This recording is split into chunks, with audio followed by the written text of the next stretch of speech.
শুনি নাই যে পুরান ঢাকার কোনো গ্যাংস্টার কোনো আইটেম সং দেখতে চলে গেছে কোথাও। আইটেম সং এর ব্যাপারে আমার কাছে মনে হয় এটা জাস্ট ফুরসুরি দেওয়ার কিছুই না। সিনেমাটা সবার, সিনেমাটা ওই ডিরেক্টরের। আইটেম সং এটা আসলে আমাদের কালচারাল পার্সপেক্টিভ না। আমি সবসময় বলছি যে আমাদের গল্প অনেক মিক্সড হয়ে গেছে, মানে কখনো আমরা ইউরোপিয়ান ধাঁচের দ্বারা ইন্সপায়ার্ড, কখনো আমরা আমাদের একদম পার্শ্ববর্তী দেশের কালচার দ্বারা ইন্সপায়ার্ড। কিন্তু আমি সবসময় বলি cinema has to be in our own culture, in our own representation.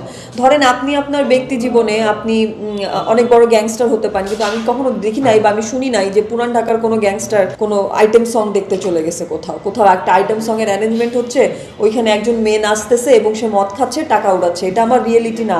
এটা বিদেশের কালচারে হলেও হইতে পারে, আমাদের দেশে যেহেতু এটা রিয়েলিটি না, আমি এটাতে বিলিভেবলও না। আসলে আমার কাছে মনে হয় যে এটা শুধুমাত্র আশপাশ দেখে আমরা যেহেতু ইন্সপায়ার্ড আমরা এটাই করতে চাই। আইটেম সং এর ব্যাপারে আমার কাছে মনে হয় এটা জাস্ট ফুরসুরি দেওয়ার কিছুই না। I am not interested about item songs. আমি অনেক বেশি প্ল্যানিং করে কাজ করি এমন না। যদি কাজ করি ডেফিনেটলি আমার ক্যারেক্টারের ওই ভ্যালুটা থাকতে হবে। আর আমাদের পুরো পৃথিবী একদমই পুরুষতান্ত্রিক, তো আমাদের ইন্ডাস্ট্রিতেও গল্প ম্যাক্সিমাম মেল ক্যারেক্টারগুলোকে ভ্যালু করে করা হয়।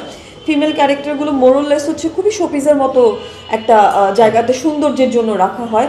আমি এইটাতে খুব একটা বিশ্বাসী না। আমার কাছে মনে হয় যে প্রত্যেকটা চরিত্রে আলাদা গুরুত্বপূর্ণ জায়গা আছে, পুরুষের যদি থাকে মেয়েরও আছে। সো যদি সিনেমা করতে হয় তাহলে আমার কাছে মনে হয় মোটামুটি কাছাকাছি প্রায়োরিটি থাকলেই আসলে আমার জন্য সেটা আরামদায়ক হবে।